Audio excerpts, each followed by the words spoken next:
Praise the Lord. Video பார்க்குறவங்க subscribe பண்ணுங்கள், like பண்ணுங்கள், ஷேர் பண்ணுங்கள். கர்த்தர் உங்களை ஆசீர்வதிப்பாராக. இந்த நாளில் நம்ம யாபேசை குறித்து பார்க்க போகிறோம். யாபேஸ் சகோதரரை பார்க்கிலும் கனம் பெற்றவனாக இருந்தார். அவருடைய தாய் நான் துக்கத்தோடு அவனை பெற்றேன் என்று சொல்லி அவனுக்கு யாபேஸ் என்று பெயரிடுகிறார். வேதத்தில் சொல்லப்படுகிறது, ஸ்திரீ ஆனவள் தன் கர்ப்பத்தின் பிள்ளைக்கு இறங்காமல் தன் பாலகனை மறப்பாளோ, அவர்கள் மறந்தாலும் நான் உன்னை மறப்பதில்லை என்று வேதத்தில் சொல்லப்படுகிறது. யாபேஸ் தன் சகோதரர் எல்லாரை பார்க்கிலும் கனம் பெற்றவனாய் இருந்தாலும் கூட தன் தாய்க்கு துக்கமாய் கூட யாபேஸ் காணப்படலாம். ஹல்லேலூயா. ஆனால் யாபேஸ் யாரையும் பார்க்கவில்லை. அவர் தன் இஸ்ரவேலின் தேவனை நோக்கி அவர் புயபலமாக, தன் நம்பிக்கையாக, தன் கேடகமாக, தன் அரணாக பற்றி பிடித்துக் கொண்டிருந்தார். ஹல்லேலூயா.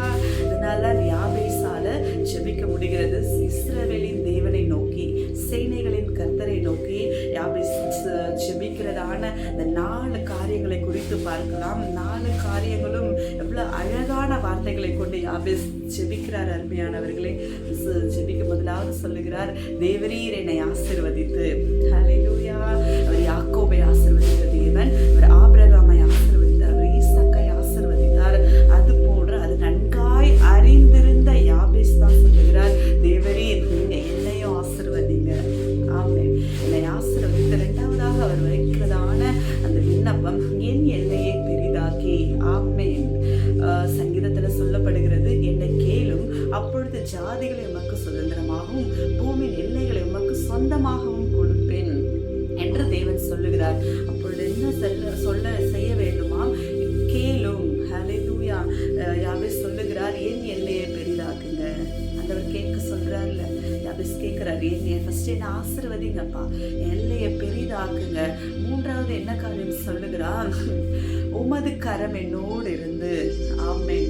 கர்த்தருடைய கரம் என்னோடு இருந்து. உன்னத பாட்டுல சொல்லப்பட்டது போல அவருடைய இடது கை நம்முடைய தலையின் மேல் இருக்கும், அவருடைய வலது கரத்தினால் அணைத்துக் கொள்ளுகிற தேவனாய் இருக்கிறார்.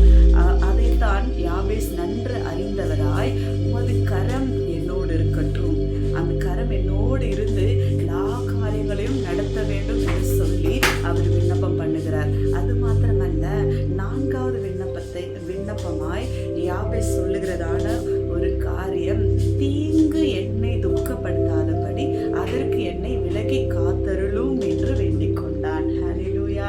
இவ்வளவு அழகாய் வேண்டிக் கொள்கிறார். தீங்கானது, தீமையானது என்னை துக்கப்படுத்தாதபடி. சங்கீதத்துல சொல்லப்படுகிறது இல்லவா, வேடனுடைய கண்ணிக்கும் பாழாக்கும் கொள்ளை நோய்க்கும், இருளில் நடமாடும் கொள்ளை நோய், மத்தியானத்தில் பாழாக்கும் சங்காரத்திற்கும் பயப்படாதிருப்பாய். பக்கத்தில் 1000 பேரும் வலதுபுறத்தில் 10000 பேரும் விழுந்தால் அது உன்னை அணுகாது. சிங்கத்தின் மேலும் விரியன் பாம்பின் மேலும் நடப்பாய், பால சிங்கத்தையும் வலு சர்பத்தையும் மிதித்து போடுவாய் என்று சொல்லி அதுல சங்கீதம் 91ல சொல்லப்பட்டு இருக்கிற எவ்வளோ தீமைக்கெல்லாம் தேவன் விலக்கி பாதுகாத்துக் கொள்கிறார். அது மாத்திரமல்ல, பகலிலே வெயிலாகிலும் இரவிலே நிலவாகிலும் ஒன்றும் சேதப்படுத்தாது என்று சங்கீதத்துல சொல்லப்பட்டது போல, எந்த தீமையும், எந்த தீமைக்கும்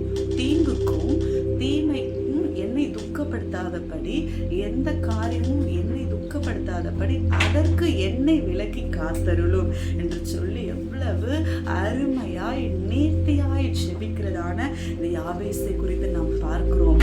யாபேஸ் வேண்டிக் கொண்டது மாத்திரமல்ல, யாபேஸ் வேண்டிக் கொண்டார். அந்த வேண்டிக் கொண்ட விண்ணப்பத்தை தேவன் அப்படியே கேட்டருளினார். அவன் வேண்டிக் கொண்டதை எல்லாவற்றையும் தேவன் அவனுக்கு அருளினார் என்று வேதத்துல பார்க்கிறோம். ஹல்லேலூயா.